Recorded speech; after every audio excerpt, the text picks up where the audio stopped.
If you are a reader of financial newspapers or watch business channels, you must have come across stock market experts and analysts using a term called PE. The PE, which is also called the price to earnings ratio. A lot of investors use this term because PE is by far the most popular valuation metric used by investors and analysts to understand whether a particular stock is cheap or expensive. So PE will tell you whether a particular stock is cheap or expensive. The P ratio of a stock is a simple tool for measuring the market's temperature. It is calculated by dividing a stock's price by the company's earnings per share or EPS.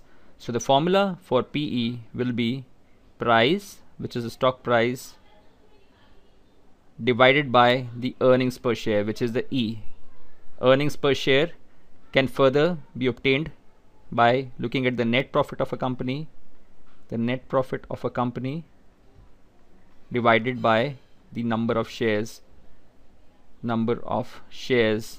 outstanding for that company. So that's a formula of PE for you.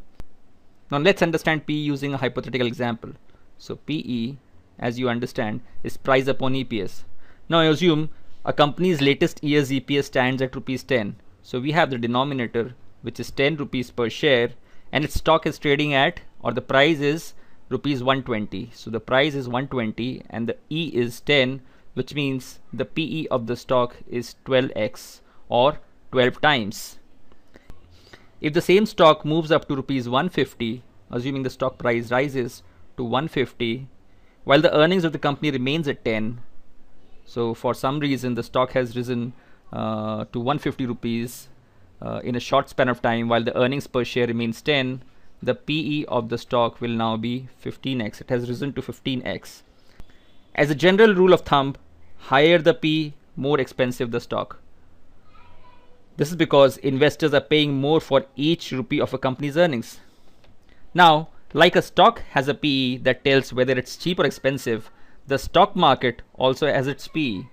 So the stock market, assuming we are looking at the BSE Sensex, which represents stock market, also has a PE like a stock. And the stock market PE tells us whether the broader markets are cheap or expensive. So, like Infosys is currently trading at a PE of 15 times, the BSE Sensex currently has a PE of 17 times. Now you may wonder, looking at Infosys PE, I can tell whether the stock is cheap or expensive relative to other stocks in the sector. But how do I know whether the overall markets are cheap or expensive looking at the Sensex PE? After all, the Sensex is not a single company, but is made up of 30 companies.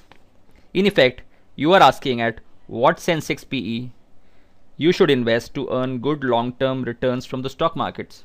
So the question is, at what Sensex PE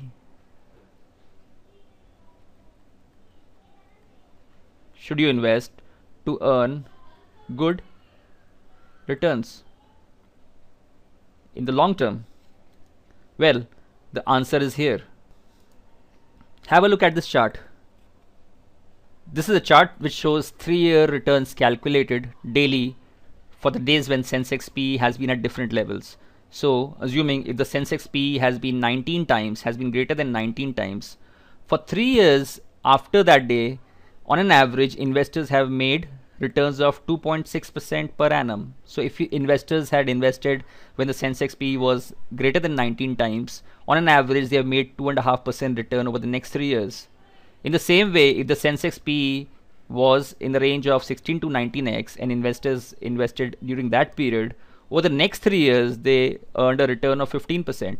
And if the Sensex PE was lower at 16x, if investors had invested when the Sensex PE was lower than 16x, on an average in the past they would have made 21% return per annum from the stock markets. While we are not saying that the past performance will surely repeat in the future, we are just trying to indicate what has happened in the past and how much returns and investors have made investing at different levels of the Sensex PE. So if history is any guide, it pays to invest when the Sensex PE is less than 16 times, as it indicates a conducive environment for long-term investing. And there have been several periods when this has been true. That is, Sensex PE has fallen below 16 times only to recover and earn investors good long-term returns. Just check this chart. This chart shows the latest period when Sensex was trading below 16 PE was in 2012. So if you can see this chart, the green bars show the time period when the Sensex was trading below 16 PE. So you have several periods in the past in history when Sensex was trading at 16 PE, at less than 16 PE, and investors, if they had invested, would have earned a good long-term return from the stock markets. And the latest we had such a situation was in 2012. And we know how investors who invested during that period of 2012 have made money on their stocks. Now it's easy to see this chart and promise yourself, I will definitely buy stocks when the Sensex PE falls below 16 times the next time. But wait, before you get excited and promise yourself this is because if history is any guide to how investors behave when stock prices are falling and are cheap, you may be in for a surprise. Just look at this following chart. This chart shows that since January 1996, the Sensex PE has been lower than 16 times for 39% of the period. So, over the last 17 years, the Sensex has been trading at less than 16 times price to earnings for almost 39% of the trading days. For almost 26% of the trading days, the PE has been between 16 and 19 times. And for around 35% of the trading days, the Sensex PE has been high at above 19x. Now, like you may have promised yourself that I would buy stocks when the Sensex PE falls to less than 16 times, look at history. If you see this chart, during the periods when the Sensex PE was less than 16x, which we just mentioned that was 39% of the trading days in the past, investors have together taken out almost 2% of the funds that they have invested over the last 17 years, which means there has been a negative inflow of funds. And when the Sensex PE was high at above 19 times, you had these investors investing 70% of their money. Ironical, isn't it? This means that investors have sold more stocks than they have bought when the stock prices were cheap. What is more, these investors bought the most amount of stocks when the Sensex PE was greater than 19 times.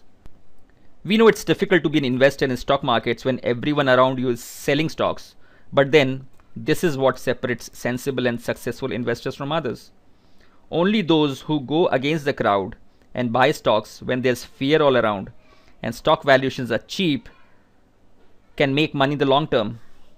As the legendary investor Warren Buffett says, be fearful when others are greedy and greedy when others are fearful. We hope you will. Thank you.